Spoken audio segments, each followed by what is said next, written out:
Ezekiel 33:3. Hello, everyone, and welcome to the study group. My name is Jason Hogan, and I'm a fellow disciple that will be helping you with your Bible studies. Whether you're checking this out live as we do these recordings through Zoom, or you're checking out the recording after I place it online, welcome to the group regardless. I'm glad to have you. Let me give you some background as to who I am. Professionally, I'm a web developer, a UX developer. I also do a lot of multimedia, and I also went to school for network administration and PC repair. Now, you're probably not as interested in my career as you would be interested in what do I know about the Bible. I've been studying the Bible for approximately a decade. Actually, I have a very interesting walk with Christ. I didn't necessarily start off as a Christian. I was raised as a Lutheran Christian when I was a child. I kind of went off and lived in the world, did my own thing, and after some very deep observations, made my way back into the fold. To give you some more insight, I was also in a secret society. I was very interested just to figure out who is God. That was the big question for me. I was basically willing to read any book, look at any religion, and I definitely did that. I did a lot of comparative religious studies. I'm very keen on mythologies. I know a lot of church history, a lot of ancient history, and one edge that I can give you in our Bible studies is I have a lot of background in the study of supernatural, proceedings. So whether it comes to spirits, demons, giants, if you've heard any of that terminology before from the Bible, a lot of pastors and a lot of study groups kind of just gloss over it. And a lot of the reason is because you don't get that much insight from the Bible itself. In the Bible, you kind of get introduced to some of these concepts, but if you want to really understand, for example, what is divination, what is sorcery, what is channeling, these aren't things that are really taught through the Bible, but these are things that are mentioned in the Bible. So I can be a really helpful edge for helping people walk through those kind of hoops, because that was my old life when I was working within the Rosicrucian Order. The Rosicrucian Order was the secret society that I was a part of. I don't necessarily know if it would be called a secret society, but it is definitely a society that has doctrines and philosophies that come from the Orient. It is similar to Freemasonry. As a matter of fact, if you know anything about its history, Rosicrucianism actually led to the creation of Freemasonry. The groups are loosely tied together. And I left that group because after studying a lot of their doctrine, I was a very, very intense studier. I still am an intense studier. I found a lot of holes in the doctrine. When I'm trying to figure out who God is and I'm trying to get an understanding and a relationship with God, I'm not going to accept contradictions. So for me, every time I would encounter a contradiction, I would get a little bit infuriated, because obviously if truth is truth, well, truth can't be a lie. And so contradictions don't work really well for a web programmer. So in regards to the Bible studies, I have read the Bible. I've read the Old and New Testament. I've read the extra, they're called deuterocanonical books. We'll talk about that shortly.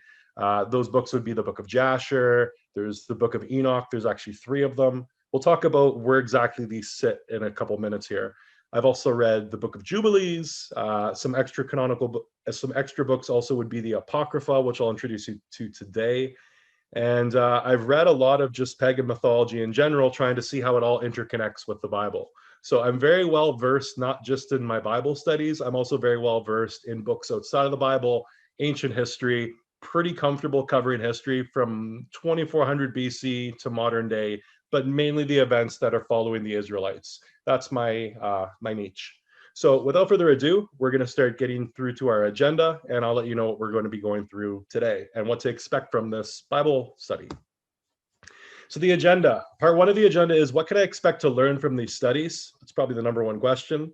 What is the format for the Wednesday Bible studies? And then where can I find previous studies? Now, if you're watching this recorded episode, then you already know where the previous studies are, but I will get to this a little bit shortly.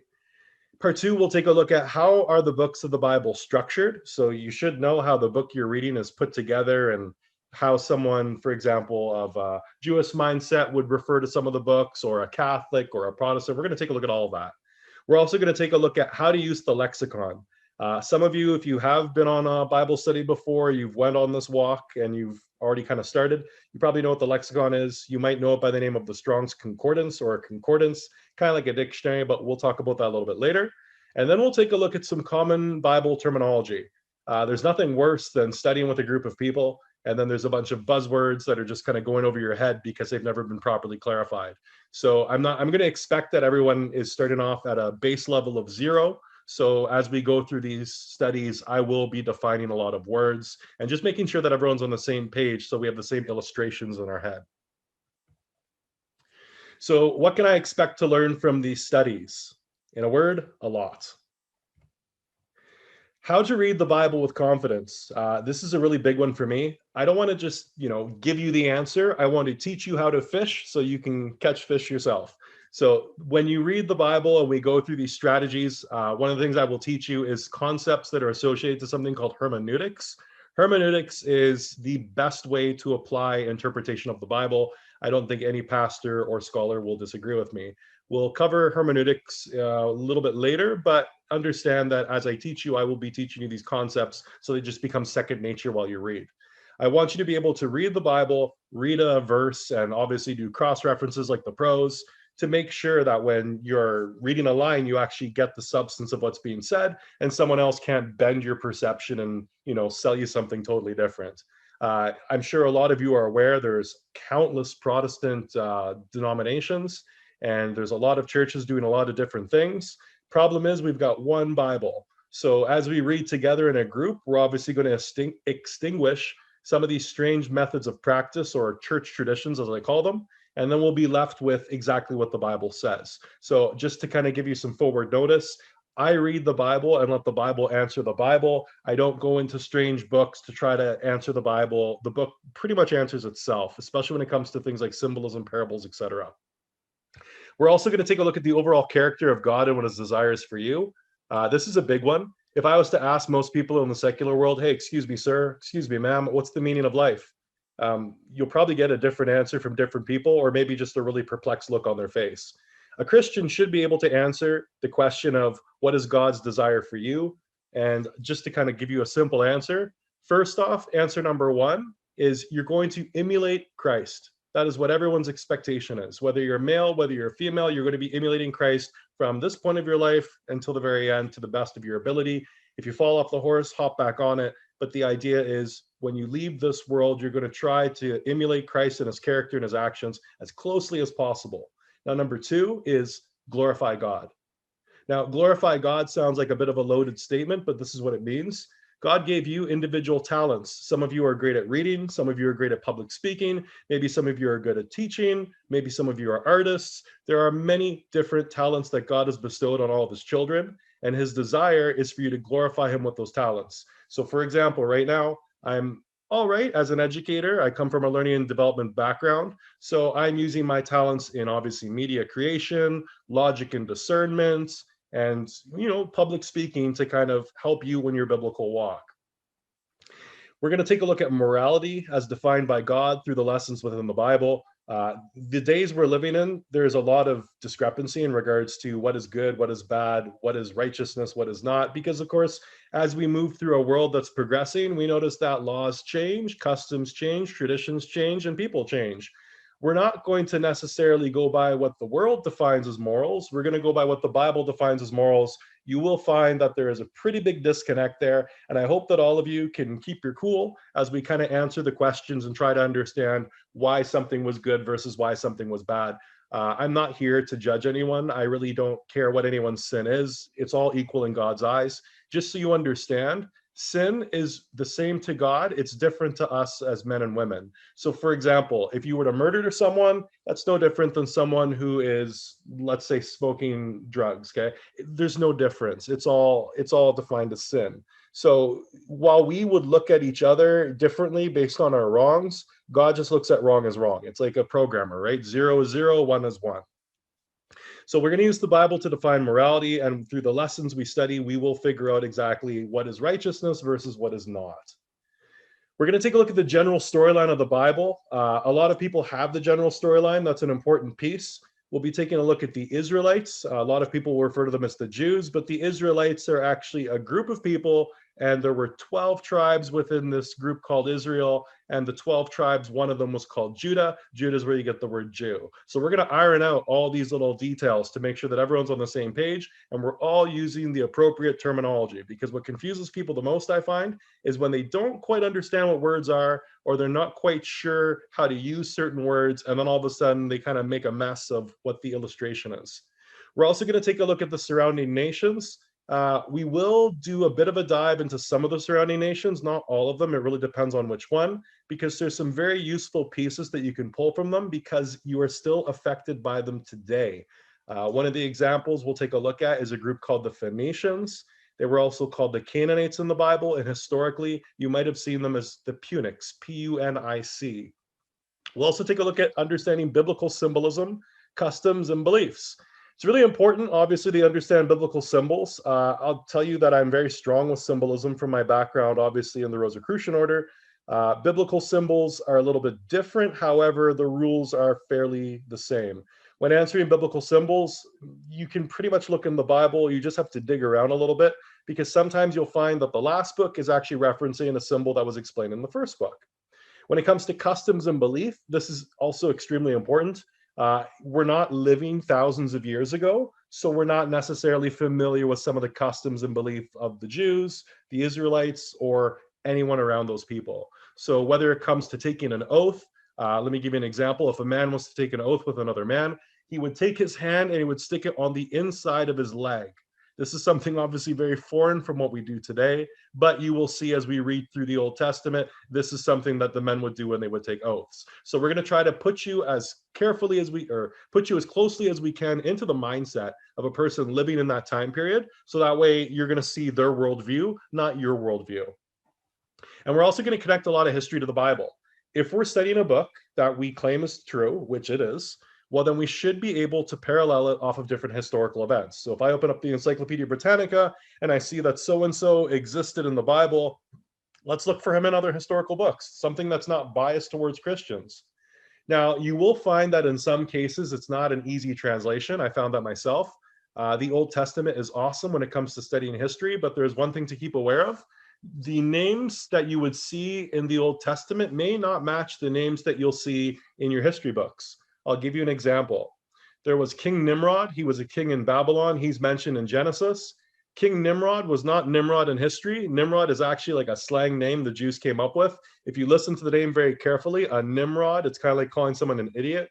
So that was just a slang name the Jews had for him. If you want to actually research this king outside of the Bible, the name that you're looking for is Gilgamesh. So Gilgamesh is Nimrod, and as you can see, there is no linguistic connection. So it can be sometimes a little bit difficult trying to connect that history, but I will help you because I have many years of experience doing it. Throughout the course, we're going to take a look at maps. It's one thing to read a book, but at the same time, since we're dealing with the truth, we should probably plot it out on a map. So when we see the journeys of people like Abraham, or we see the journeys of Jacob, or the conquests of Joshua, we're going to try to illustrate this all on maps so you can get a really good sense of Mesopotamia and what was kind of going on there in the world. Now, keep in mind that some of these places don't exist on maps anymore. The names have changed, but some of them still do. So using reference points like oceans and coastlines and obviously cities that still exist, I'll point out where all the old cities were, and I'll show you some stuff with archaeological digs as well to help solidify that. We'll also take a look into word studies on the screen right now. This is the name that was used in Genesis 4:26. Actually, when you see it translated in the Bible, it's usually translated, actually always translated as Lord, L-O-R-D, uppercase. Lord in the Bible is actually these 4 Hebrew letters. So if you look at the top, that's the Hebrew, and the yellow letters are the vowels. If you study Hebrew, which we will do, in Hebrew, there are no vowels. It's just consonants. So when you're reading this, it's YHWH. People will pronounce this as Yahweh or Yahweh, or some people will say Jehovah, which I'll explain how that kind of innovation happened over history. But here, if you take a look, there are no vowels. So what would happen is through an oral tradition, they would basically storytell and tell these stories until they were written down. And that's why they didn't have the vowel points. They just had the consonants. Vowel points were added later in history by a group called the Masoretes. And if you look at the left-hand side versus that scrap of paper on the right-hand side, it's called papyrus. You'll notice that they're slightly different. They're both Hebrew, but on the left-hand side, you'll notice little dots and squigglies. Those are called the Masoretic vowel points. On the right-hand side, no Masoretic vowel points. It's typically in the newer Hebrew, you'll see the vowel points because the Masoretes were much, much later in history. We're talking the 80s. And then we have this older Hebrew, which you'll find through these different archaeological digs. And that's typically how it was always written. Like I said, the vowel points came much later, but we'll cover that in our Bible studies as we get there. We'll also take a look at different versions of the Bible. A lot of people reference the King James Bible as the only Bible that you can read. We will take a look at the King James Bible, but we'll also look at other translations because we're going to look at the Hebrew and we're going to look at the Aramaic. It makes no sense to argue over English. If we have the preserved version of both the Hebrew and the Aramaic, we should be looking at that as well when making interpretations. So you will find that when we look in the lexicon and we do our studies, if there's a part of the Bible where there's a lot of contention, maybe this church is doing something different than this other church, we're going to actually translate the Hebrew or the Greek, whatever we need to do to figure out what it actually says. But we will also take a look at the original 1611 King James Bible. As a matter of fact, I'll show you. I have a copy of it right here, and I'll give you access to all of it as well. This is the original King James Bible. If you take a look here, you can see it's written in Old English. As a matter of fact, often when you see what looks like S's, actually, let's see here, it says against the enemies. If you notice this word against, it looks like there's an F up here. It's because the Old English, the S was rendered in something very similar to an F. So we will take a look at the 1611 King James Bible. There was a Bible written before that. That was in the 1500s. That was called the Matthew Bible, and we'll take a brief look at that today. We'll also have different images to show rock busts, just different ways to prove that people actually existed. It's one thing to see a name written in the Bible and be told to believe it, but it really adds a lot more, solidity to the concept. If you can see, oh, hey, look, in this area of the world where this person was supposed to be ruling, here's a rock bust. So here, for example, in 1 Chronicles 5:6, there's an example of Tilgath-Pilsner, the king of Assyria. And then we can see, okay, yeah, we can validate that this must have happened because people actually engraved this onto a rock bust. We'll also take a look at geography. Obviously, since we're living in North America or wherever it is you're watching from, you might find that the geography is very different. We don't, at least where I live, have trees that look like this. This is an oak tree. This is actually called the Oak of Mamre. There was a place in the Bible called Mamre in Genesis. And so when they're describing these great trees and alluding to them symbolically, it really helps if you can actually see an illustration of what it is that's being talked about. There's other verses in the Bible, for example, when it's making descriptions of these different, I'll just say, entities. And while describing these entities, they're making parallels to obviously vegetation that I've never seen before. So it really helps when we're examining those types of verses if we actually have an image of what that stuff is. So when we do our studies, I will try to include as much of the geography as I can to help kind of reinforce what you're learning. We'll also examine archaeology. So if something new comes out or even something old and it's associated to the chapters that we're studying, I'll definitely make reference to it. Even if there's things that are kind of like, I guess, discrepancies within the archaeological world, and there's a lot of them actually. One of the discrepancies I discovered years ago, which took me a while to wrap my head around, was the idea that God had a wife. We'll get into that when that time comes, but that one's an easy one to rebuke now because I've had a couple years of study into that topic. I know exactly what that one's about. So we'll take a look at things like this. This is Sodom and Gomorrah, or at least where archaeologists believe that Sodom and Gomorrah was. And the interesting thing about this is if you know the story of Sodom and Gomorrah, it rained down sulfur, and this particular place in the world has the highest and purest level of sulfur you'll find anywhere.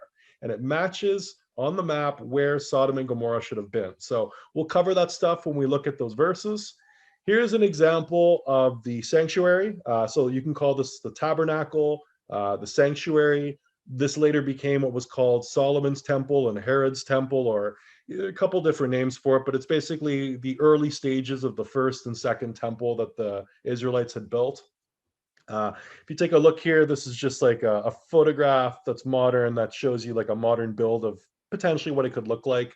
We'll go through all the items inside the tabernacle because each one of those items have a meaning. And as a matter of fact, once we cover these items, you're going to find them in Revelation as well. And so once you read about these in Revelation, it'll be a little bit easier to try to figure out some of this more prophetic stuff because you'll actually know what these symbols represent.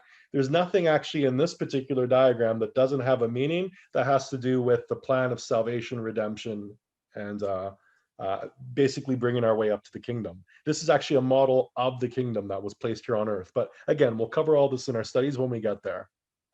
We'll also explore biblical lineages.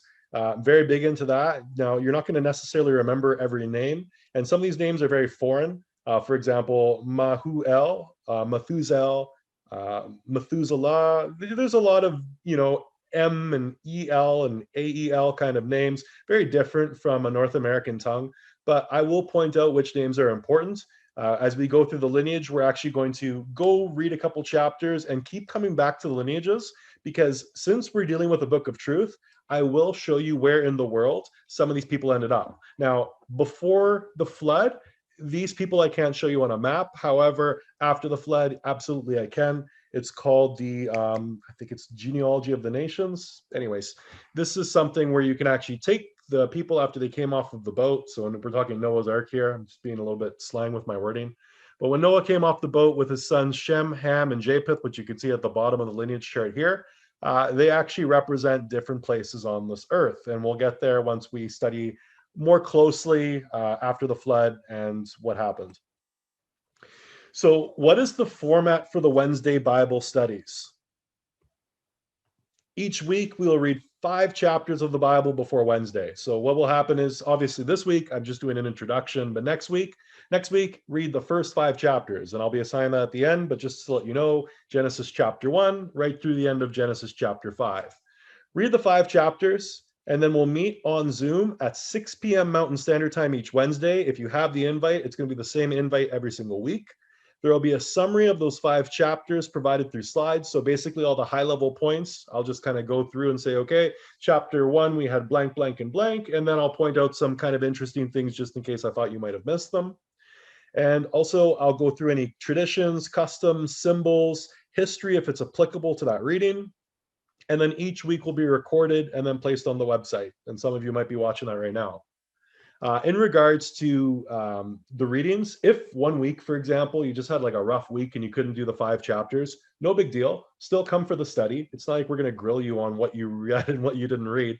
It's to your benefit to actually come to these studies. I just want to make sure that you come through and you have a good understanding of how to emulate the character of Christ and understand what you're reading. So if you just want to swing by and you haven't read the chapters, that's fine too. Keep in mind, I will be doing a summary of those chapters.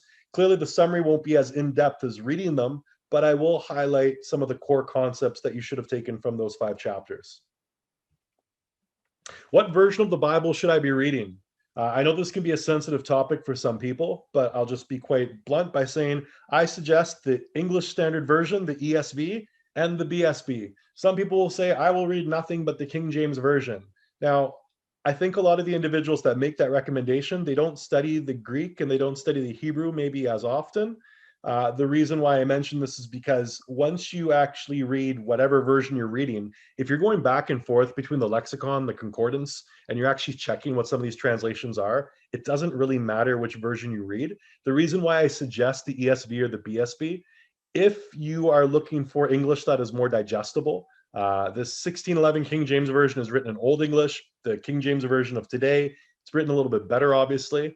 However, it is still a bit of a tricky read depending on your level of English comprehension. So I recommend the ESV and BSB because these books, from my experiences, they're written for anyone at a high school level.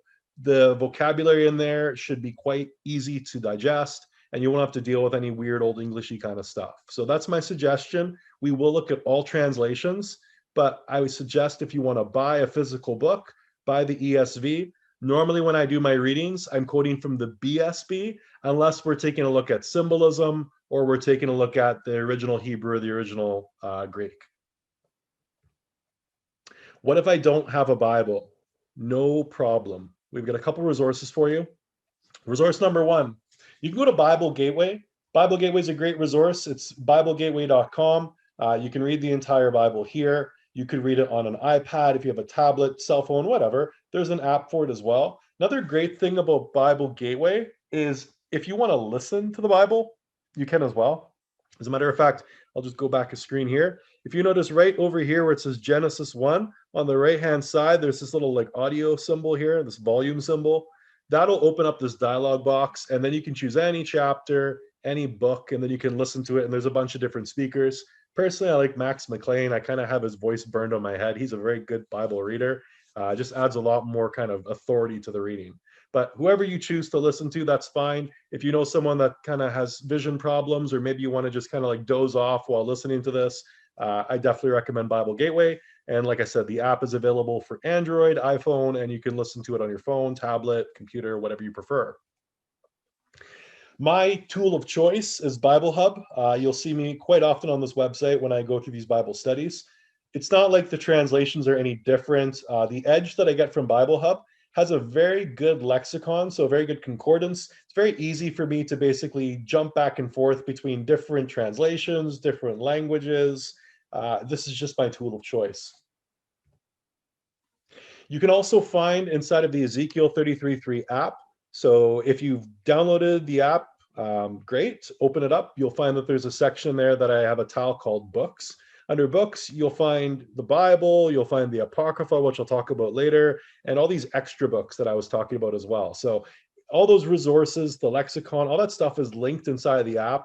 I strongly recommend you get the app. It's for Android, it's for iPhone. Just go into the iTunes store, or sorry, the Apple store, and go into the Android Play Store and type in Ezekiel 3:3 or Ezekiel 3:3:3. It'll come up right away. Definitely download this, install this. A lot of great resources in there. Plus, it makes it a really easy way for you to find some of our videos and the Sabbath studies. You can also find study resources. Study resources is another tile that I put inside the app. So there's a link to the Ezekiel 33 YouTube page, which is another place you'll be able to find these Bible studies. Links to Bible Gateway, Bible Hub. There's even videos in here for kids. I put children's videos in here. So if you're raising children and you're trying to, teach them about God, these lessons may not be at their level. It's a little bit above, obviously. So there's videos for children. The two that I recommend, I've got a section called children's videos near the bottom, but there's also where it says New Testament videos and Old Testament videos. Those videos are created by a group called Bible Project. One of the ways I like to study, which I will show you as well as we go through these studies, is when I read a book of the Bible, I typically will watch Bible Project, maybe a couple other resources, but I'll definitely watch a Bible Project video on that book. Basically, Bible Project made a summary of each book of the Bible done with like cool illustrations, and it doesn't cover every single detail. It just covers the rough storyline pieces, but it's a great practice to basically watch a Bible Project video for a book that you're reading, then read the book, then watch the video again. And that will really help reinforce what you read and make sure that you're actually getting like the storyline pieces. What if I have some questions? You can send your questions to questions@ezekiel333.com, preferably before Monday. I say that because if you give me a loaded question, I want to give you a good answer, which means I want to actually put some slides together to answer it. So if I can get your questions before Monday, great. You can still ask me later. I just may not have something as organized and polished if you ask me a little bit later. So if you have a really burning important question, you can get it to me before Monday. You can pretty much guarantee I'll have a couple slides put together to clearly illustrate that better for you. If you come up with a question during one of the Bible studies, no problem. We will have people that are monitoring the chat. So basically they'll just pick up your question and then toss it over to me, or just you can give me a poke kind of thing so I'm aware the question came in. And then I'll try to answer that question the best I can on the fly. If I can't answer that question immediately, then I'll drag it to the next study, and then I'll present it during that study with some slides, because there's nothing worse than having like a great question, asking it, and then we're kind of on a time restriction. So if we are under time restrictions and you ask me a pretty loaded question, I'm not deflecting it because I don't want to answer it. I will just deflect it until the next study session to make sure that I can give you a very holistic answer. Where can I find the previous studies? Some of you aren't asking that question because you're watching the recording, but for those of you who are looking at this live, Ezekiel333.com/Bible-studies. So on the Ezekiel 333 site, I'll show you exactly where it is. So once the site is pulled up, you'll see something like this, whatever I'm currently showing here. But on the site itself, we've got this members area. You'll see a link for Bible studies. Also under videos, there's a link for Bible studies. It'll both take you to the same place. If you click on it, what you'll find is at the top of the page, the most recent Bible study will be the one that we just recorded. And then everything that's older, you'll find it beneath.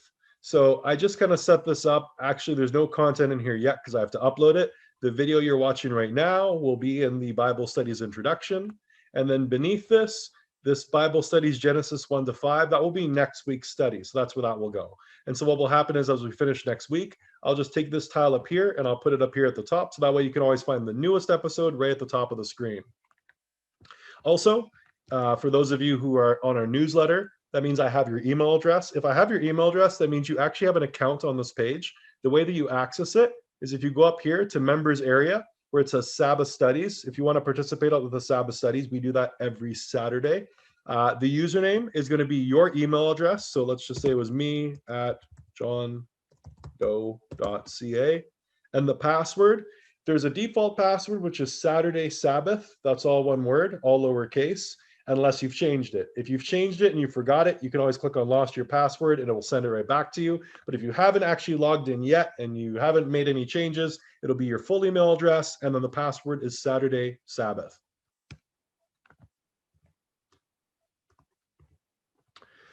How are the books of the Bible structured? Now, this is important.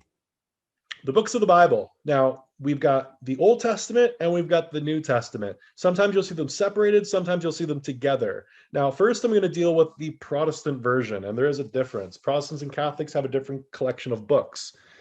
Protestants have 66 books in total, 39 books that make up the Old Testament, 27 books that make up the New Testament. Sometimes you'll see these separated, sometimes you'll see them combined. Often I've seen them separated where they'll put the Old Testament in like a blue or a black leather cover and the New Testament typically in a red cover. I've heard some speculation as to why. It's not super important, but it is something at least worth noting. Blue or black kind of associates to water. And in the Old Testament, the world was destroyed by a flood. The whole world was, destroyed by a great deluge in the days of Noah.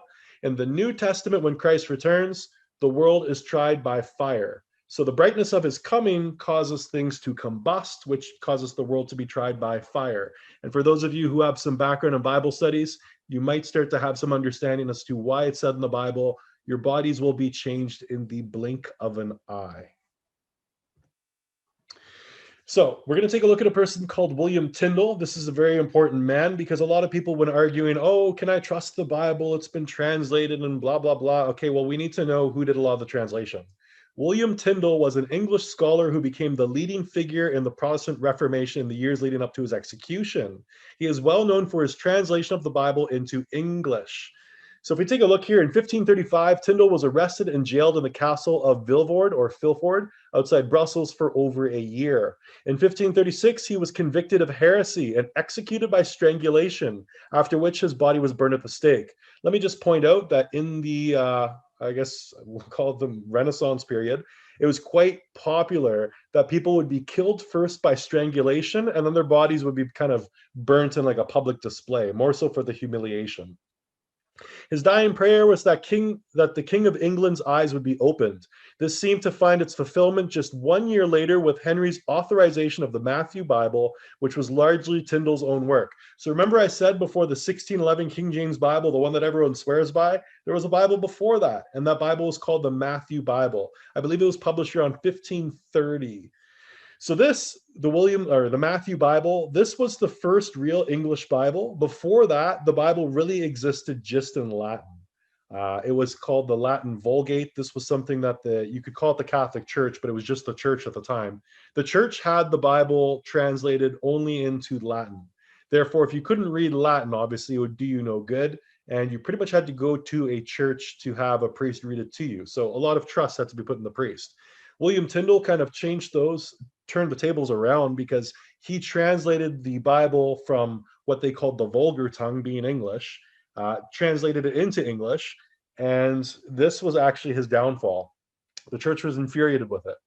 So it says here, with missing sections translated by John Rogers and Miles Coverdale. Tyndale's translation of the Bible was plagiarized for subsequent English translations, including the Great Bible, the Bishop's Bible, authorized by the Church of England. In 1611, 47 scholars who produced the 1611 King James Bible drew significantly from Tyndale's original work, and other translations that descended from his. One estimate suggests that the New Testament in the King James Version is 83% of Tyndale's words, and the Old Testament is 76%. So remember, Tyndale was the one who wrote the Matthew Bible in the 1530s. Basically, everyone plagiarized from his translation because it was a very good translation. You study Tyndale, you'll find that Tyndale could speak, I believe it was 11 languages, extremely fluently. He was one of the best linguists of his time. So can we trust his translations? Yes, they're actually very good. The 1611 King James Bible and the Matthew Bible, even though they are written in kind of an older English, it's still quite reasonable when you compare it to the Hebrew. There are some problems, and we will deal with those as we come to them, But in regards to translating from Hebrew or Greek, Tyndale was definitely an amazing man at doing so. But this is what led to his death. Once Tyndale had translated the Bible, the church was infuriated because he had translated it into the vulgar tongue of English.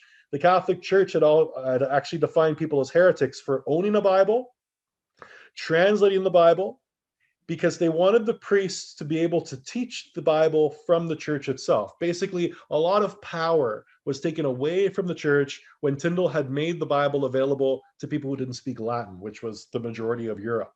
So what they ended up doing was they had strangled him to death, they had tied him to a post, and then they had burned him to death after he was strangled. So I guess he wasn't burned to death, he was strangled to death and then burned. Another interesting fact that I've heard from my different research into history books was that Tyndale was not just burned at the stake, they actually tied a Bible around his neck, just kind of sending a message to everyone. This was kind of the early period also where you saw the Protestant Reformation, because what really started the Protestant Reformation, for those of you who know, I mean, there was just the church. There wasn't Catholic and Protestant, it was just the church. And what happened was there was a man called Martin Luther. And when he got his hands, there's also John Calvin, but when Martin Luther specifically got his hands on the 1611 King James Bible, he read it for himself, and he started to notice, he's like, hey, wait a minute. The priests and the church here, they're doing things that are not in this book, and they're totally different than what's written in this book. And eventually what happened was when they built the St. Peter's Basilica, not the first one, but the second one, the one that we see today, that was the straw that broke the camel's back for Martin Luther. Martin Luther, when he heard that the priests were going around and asking for what was called an indulgence, this is what basically started, I would think, the bulk of the Protestant Reformation was already kind of starting, but that was really the straw that broke the camel's back. What happened was Martin Luther heard about the church asking for indulgences, and this is what an indulgence is. Basically, if you had a loved one, or maybe even yourself, who had lived a very sinful life, and there was concern that they were going to go to hell, you could pay the church an indulgence. And you can obviously guess an indulgence means money, right? You can pay money. So the church was accepting donations for you to kind of get rid of some of the sin that you had accumulated, or your father or your grandfather had accumulated. So that way, and keep in mind, they were also teaching a doctrine of purgatory.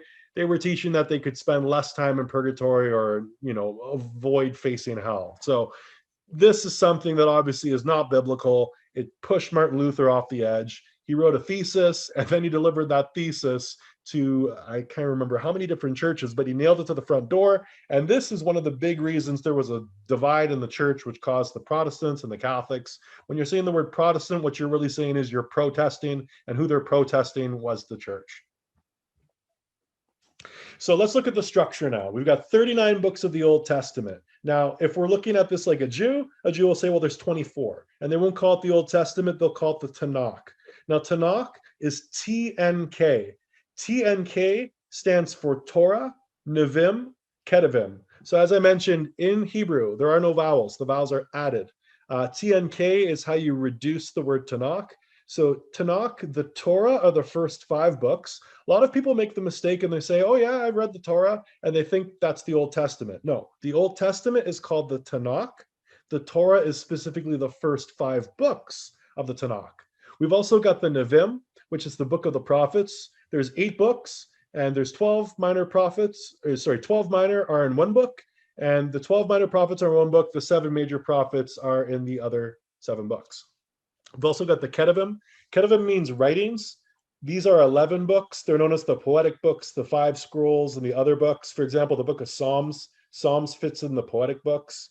And again, this word Tanakh is an acronym for Torah, which means teaching, Nevi'im, which means prophets, and Ketuvim, which means writings. The 39 books of the Old Testament. Who's the author of the Torah? Remember, the Torah is just the first 5 books. The Talmud holds, and let me explain what the Talmud is. If you, let's simplify this.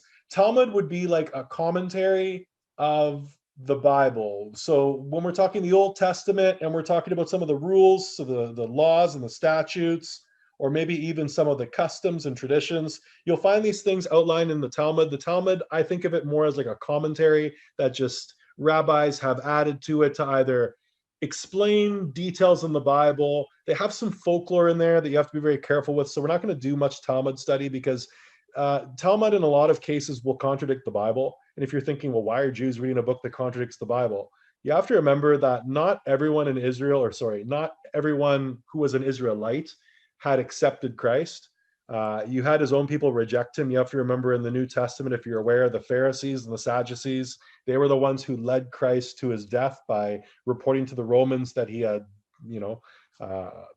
basically, he was basically the idea that Christ was being a heretic by defining himself as being God. So his own people, they didn't realize who he was. They didn't accept him as being the Messiah who was told to come.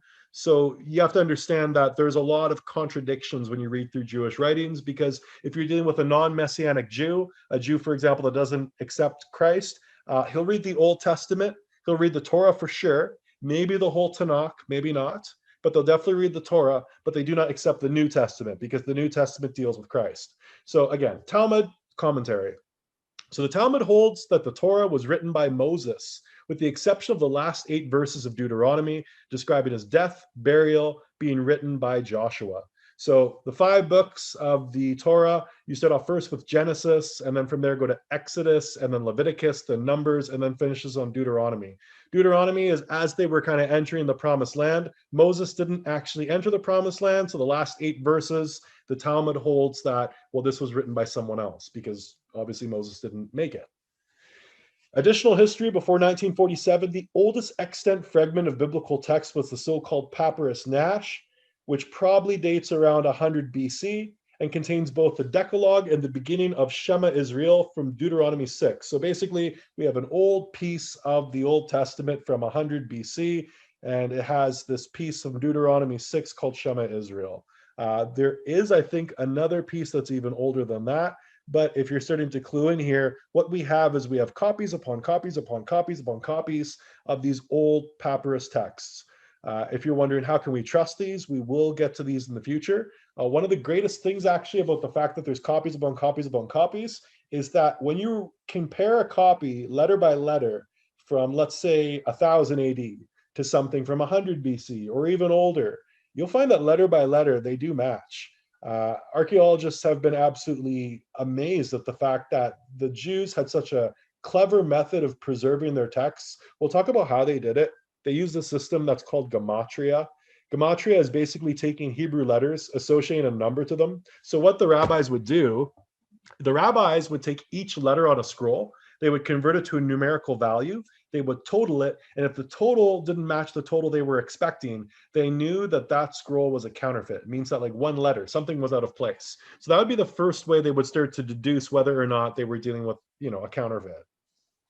Much more important were the textual discoveries from the Dead Sea that began in 1947. Remnants of about 900 scrolls were discovered, among them many biblical texts. They date mainly from the 2nd and 1st centuries BC. Most of the texts are fragmentary, many of them no longer than a few square centimeters. All of the biblical fragments are accessible in Eugene Ulrich's book, The Biblical Qumran Scrolls. 1940s, that's where we had I think, the biggest archaeological dig in history. In the Qumran caves, which are located outside of Jerusalem, you'll find that these caves contained all these different fragments, some biblical texts, some not biblical texts. You'll find books like the Book of Enoch was there. I believe there was a scroll called the War Scroll, the Scroll of the Giants. A lot of extra texts were found there. Some of those books are read with the Bible, and some of those books were absolutely contradicting to the Bible. We'll explore that when we get there. So with these 5 books of the Torah, we have Genesis, Exodus, Leviticus, Numbers, Deuteronomy. We call these 5 books either the Torah, or it's also known as the Pentateuch. Penta means 5, like a pentagon. Pentateuch, the first 5 books, also known as the first 5 books of Moses. So whether you hear the word Torah, Pentateuch, or first 5 books of Moses, we're all talking about the same thing. We're talking about the first 5 books of the Tanakh, or the first 5 books of the Old Testament. If you take a look on the right, you'll see the word Genesis. Now, here's a weird thing, and we'll talk about it a little bit later, but I'm still going to point it out. The Old Testament, for the most part, was written entirely in Hebrew. Now, the interesting thing here is the Old Testament's in Hebrew, the New Testament is in Greek, Aramaic, but the first book of the Bible has a Greek title. Genesis is a Greek word, not a Hebrew word. The Hebrew word is Bereshit. Bereshit means in the beginning. So it's always perplexed scholars as to why exactly was the first book, which was a Hebrew book, not an Aramaic book, why was it given a Greek title? Second book is called Exodus or Shmo, which means names. The reason I think it's called the Book of Names is because this is the first book where God actually provides his name. It's actually in Exodus 3:14. Leviticus is called Vayikra. Vayikra means and he called. And he called is referring to the priesthood. This whole book is about the priest. So it's talking about the animal sacrifice. It doesn't really explain what the animal sacrifice is, which we will be studying, and why they were doing it. It has to do with the idea that he called a priesthood, and the priesthood were called the Levites. That's where the book of Leviticus gets its name. Leviticus, Levite.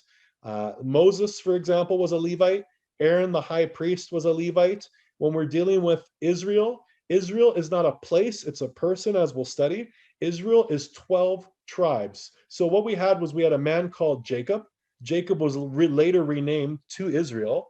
Israel, or Jacob, had 12 sons, and one of those 12 sons was Levi. The other sons, I'll give you a couple. We've got Reuben, we've got Simeon, we've got Judah. Judah's an important one because that's where Jesus comes from, and that's where King David comes from. We've got some other ones as well, like Manasseh. We've got the tribe of Dan, etc., etc. We've got the book of Numbers, or Bemidbar, which means literally in the desert of. The reason why it's called in the desert of in Hebrew is because after the Pharaoh had seen Moses and Moses said, "Let my people go," that's when they had went into the wilderness or the desert. So the book of Numbers is dealing with the people literally in the desert or the wilderness. The reason why it's called Numbers in English, I presume, is because that's when the tribes were actually numbered. So they were counting off, okay, how many people do we have in Judah? How many people do we have in Simeon? How many people do we have in Manasseh, et cetera, et cetera. The only group that was not numbered were the Levites. Deuteronomy.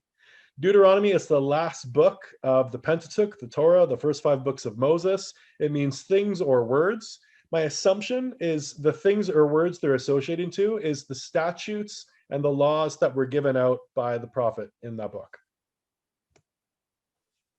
We've got the Nevi'im. That's the book of the prophets. So the Nevi'im is the second main division of the Tanakh, that's the Old Testament, between the Torah and the Ketuvim.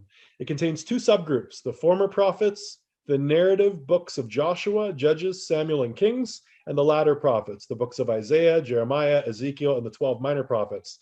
This division includes the book which cover the time from the entrance of the Israelites in the land of Israel until the Babylonian captivity of Judah.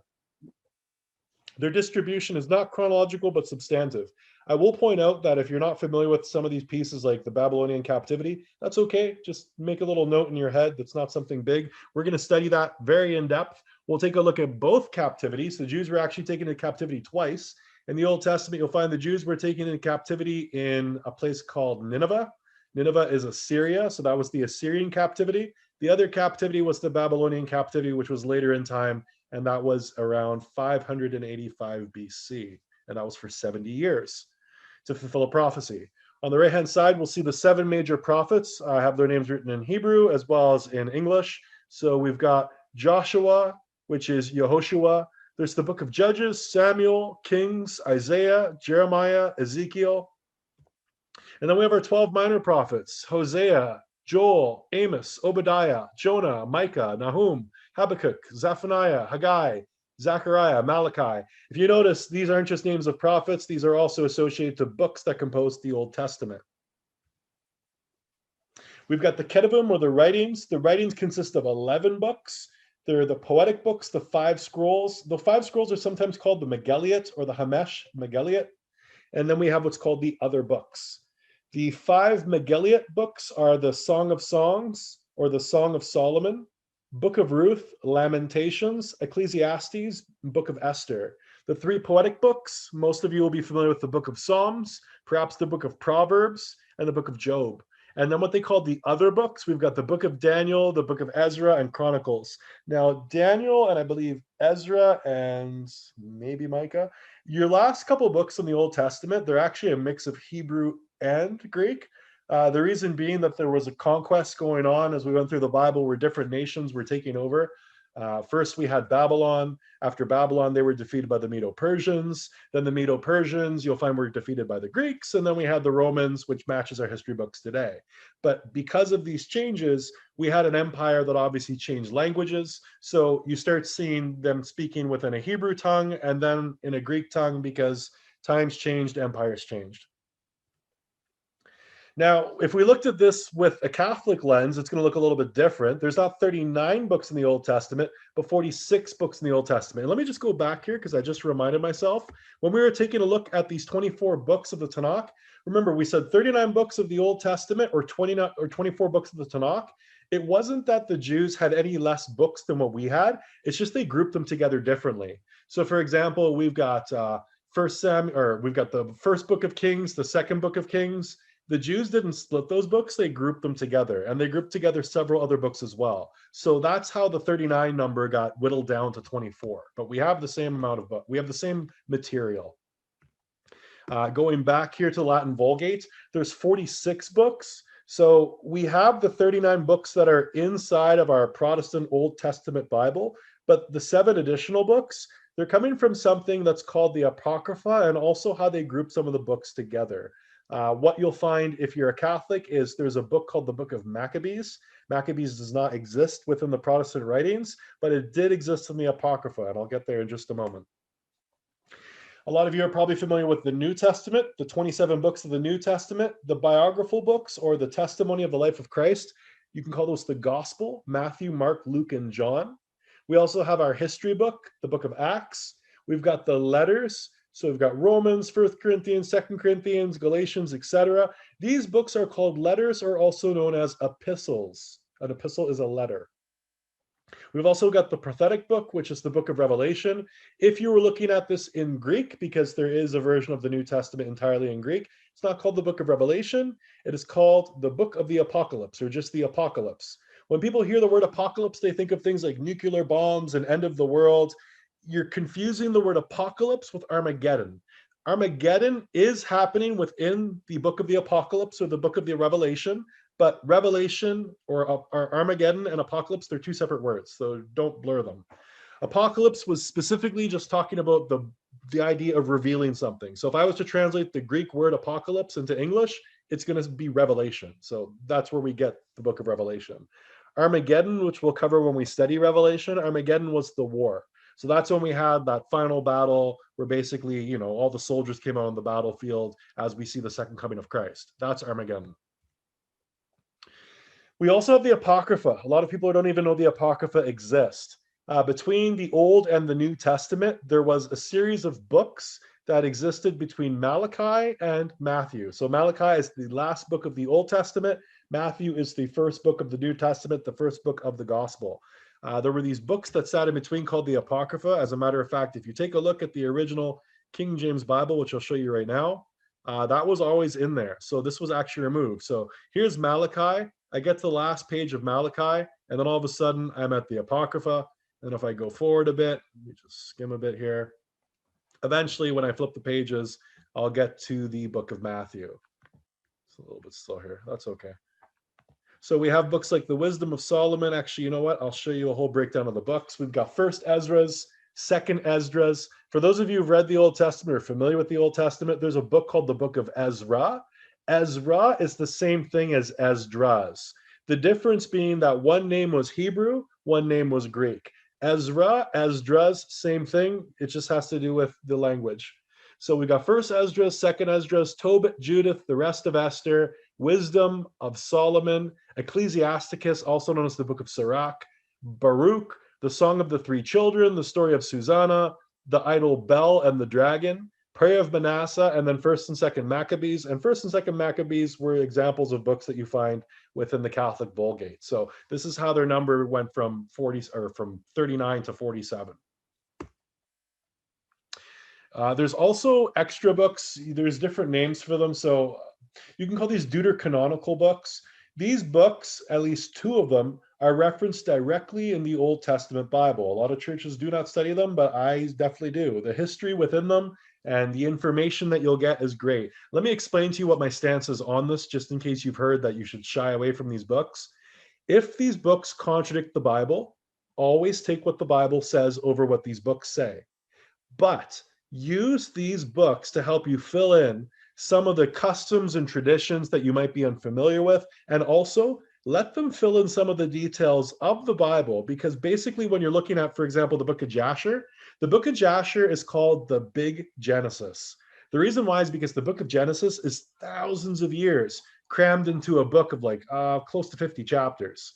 So if you look at that and you think about it, the book of Genesis is trying to cover thousands of years, in a couple chapters at a time. The book of Jasher is much larger than the book of Genesis, and it details a lot of what you read in Genesis, but it adds a lot of extra details. What I recall from Jasher is Jasher actually goes through some of the conquests that you would have seen with Joshua as well. The book of Jubilees, it's called the Little Genesis. Jubilees is dealing with specifically when you saw Moses on top of the mountain in Exodus. He was up there for 40 days and 40 nights. This is when a lot of supposedly Jubilees was recorded. So we will reference these books. They're not going to be a primary focus, but when there is the time to add extra details that a lot of church members don't know, I will draw from these books and show you kind of as a nice to know, but it's not, like I said, we're not going to say it's inspired by the Holy Spirit. We're going to use these books to kind of detail history. We're going to use it to fill in some blanks, but we're never going to use these books to contradict what the Bible says. Bible gets ultimate say. The last book here is the book of Enoch. So just to confirm, Jasher and Jubilees, they're both mentioned in the Old Testament. So we know that these books exist. And then we know that the book of Enoch, we know that there was a child called Enoch. We know that that child was transferred, which we'll cover as we get around Genesis 8, I think it is. Either way, this child Enoch was transferred into the heavens, and then there was this book that was found in the 1940s called the Book of Enoch. There's actually 3 of them, and I think that the Book of Enoch is probably the most important to be familiar with, at least the first 15 chapters. The reason I say this is because we can validate that both Old Testament and New Testament prophets were aware that this book existed. As a matter of fact, the prophet Jude has the last book in the Bible, I believe, before Revelation, if I remember correctly. Jude actually quoted directly from the book of Enoch. So he knew of the book of Enoch. And Jude was very close to Christ. So it's definitely something you want to be aware of, and you want to know this history. It details something that happened in Genesis 6, which we will cover. Actually, not that long of a time. Genesis 6, there was a very pivotal event that is not being taught in the churches, and it's because when it comes to supernatural stuff, I find a lot of churches like to shy away from those details. How do I use the lexicon? First off, what is the lexicon? The lexicon is, it says here, the vocabulary of a person, language, or a branch of knowledge.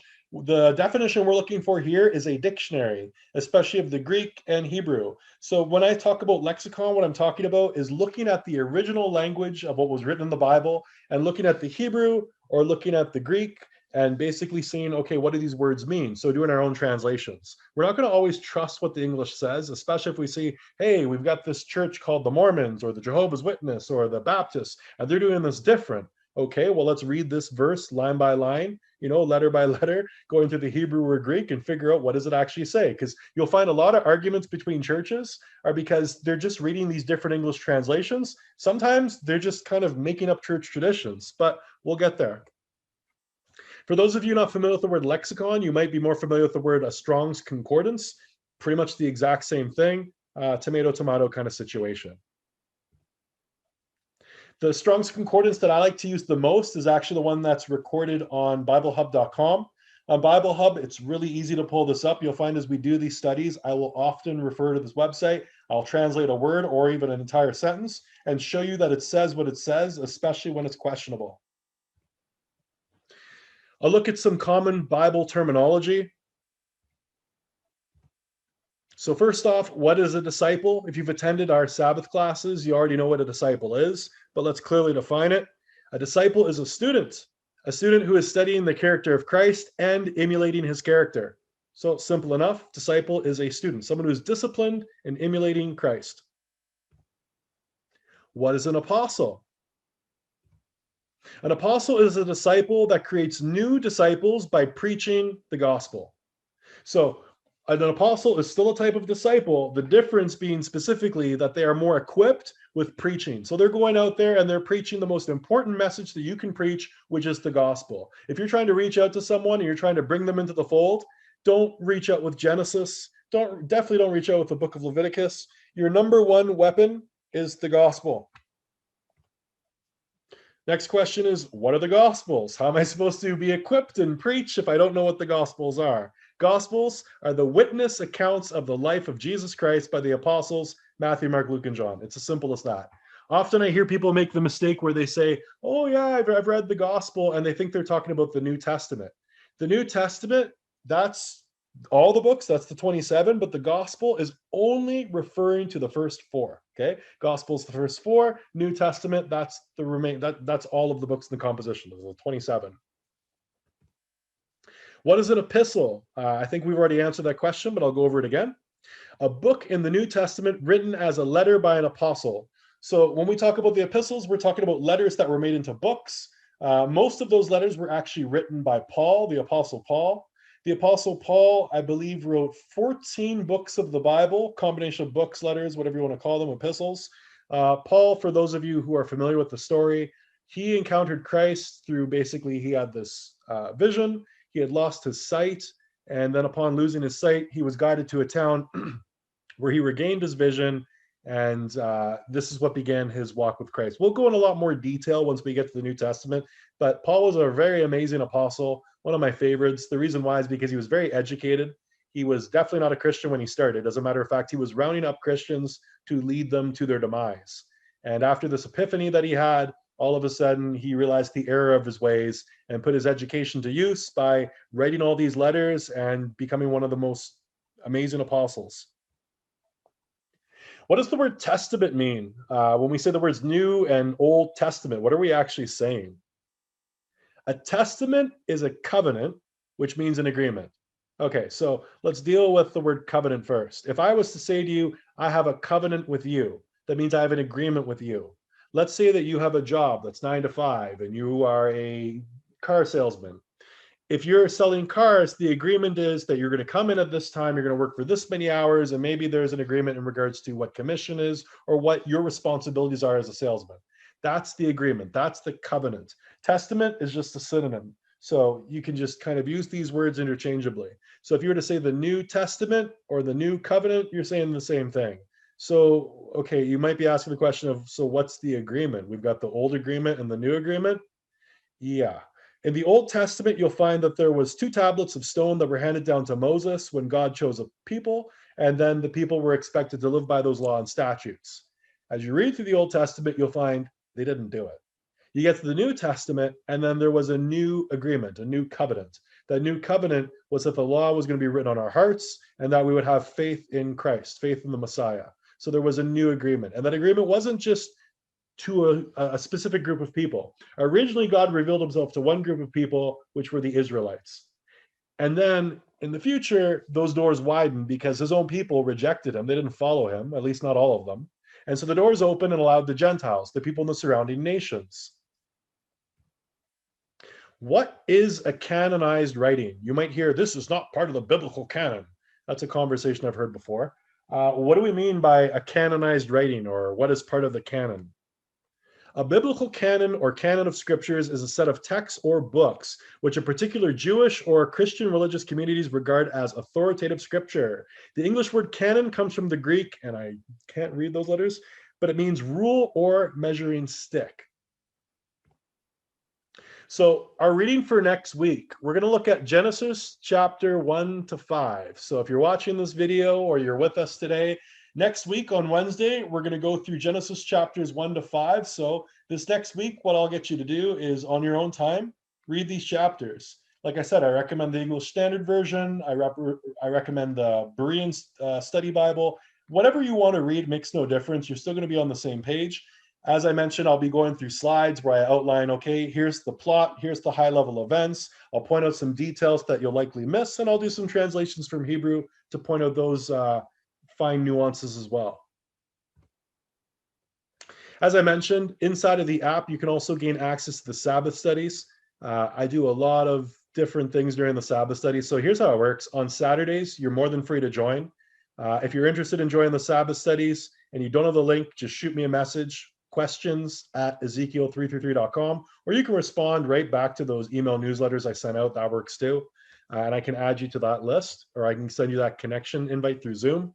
Basically, here's the difference. On the Wednesday Bible studies, we're specifically dealing with 5 chapters from the Bible and looking at those chapters specifically. When we're doing the Sabbath studies, it's much more broad. Sabbath studies, I'll cover things like some of the supernatural stuff. So, for example, we had a piece on angels in the Bible. We looked at what are angels, what are different types of angels, and there were a lot of things that people didn't know. Let me give you an example. Inside of the Sabbath studies, you'll find in the angels Sabbath study, we defined exactly what an angel is, and a lot of people were surprised to hear that nowhere in the Bible are angels described with wings. Let that sink in. Nowhere in the Bible, angels, angelos, they're not described with wings. There are other heavenly beings that have wings, but angels are not among them. If you're thinking of an angel with wings, what you might be thinking of is a cherubim or a seraphim. But if I was to ask you what a cherubim looks like, you probably don't know, because what you've seen is little babies flying around with wings. If you look in the Bible, or if you watch this video that I have under the Sabbath studies of what a cherubim is, you would realize that if you saw one, you would be terrified, because they look nothing like the way we depict them in media. So again, if you want to access the Sabbath studies, I'll just give you a quick run through here. Go to the website, go up here where it has the member area. Under member area, go to Sabbath studies. Let me just quickly log myself in here.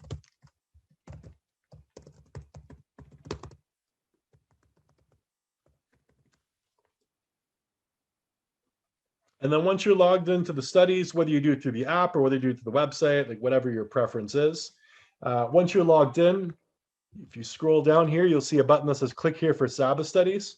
And then once you click here, it'll load up all of our Sabbath studies. So the one I was actually talking about was real angels didn't have wings. That's this one right here if you're interested.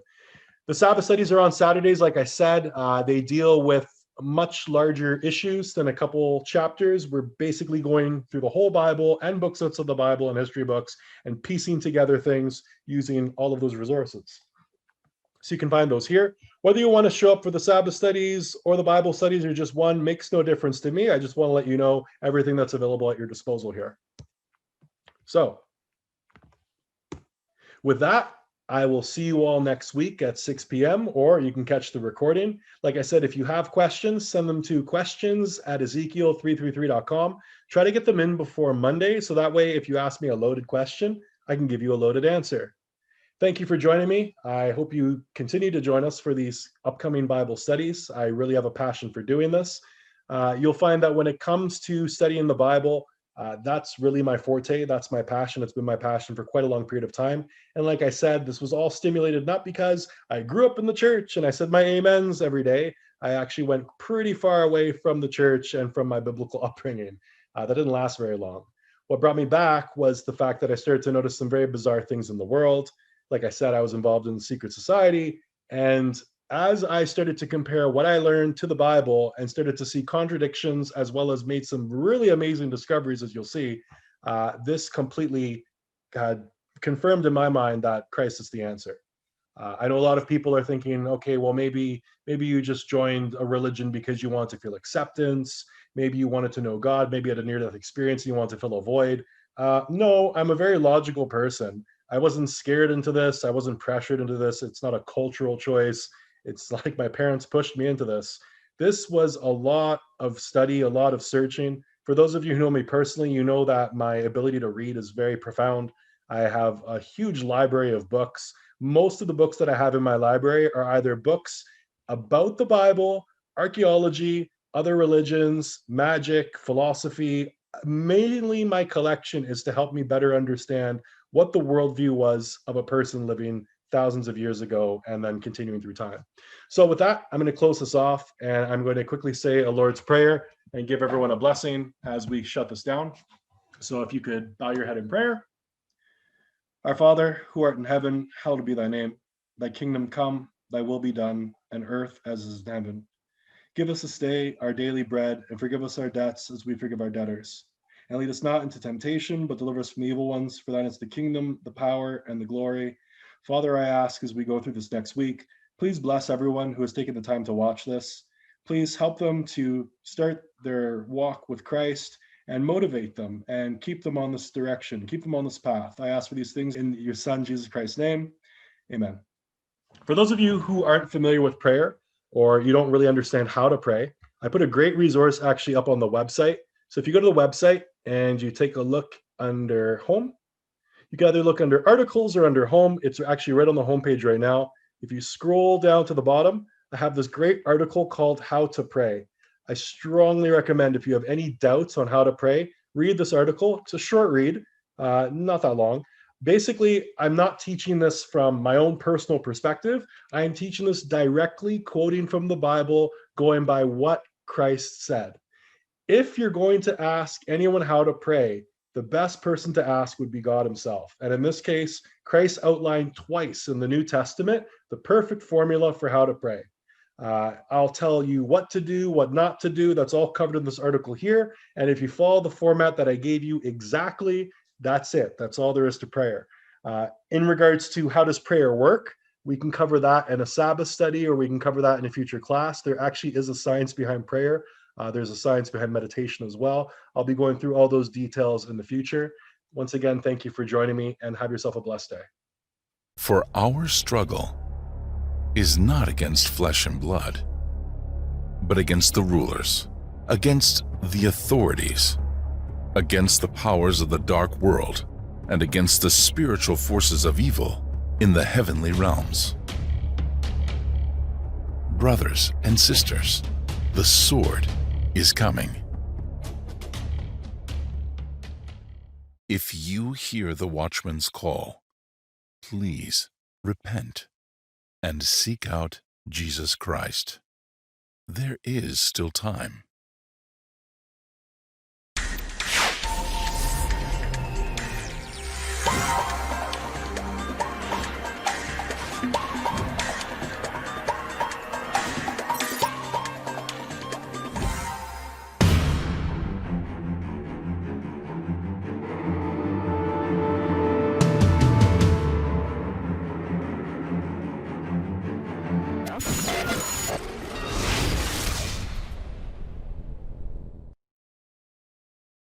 That at the name of Jesus, every knee shall bow.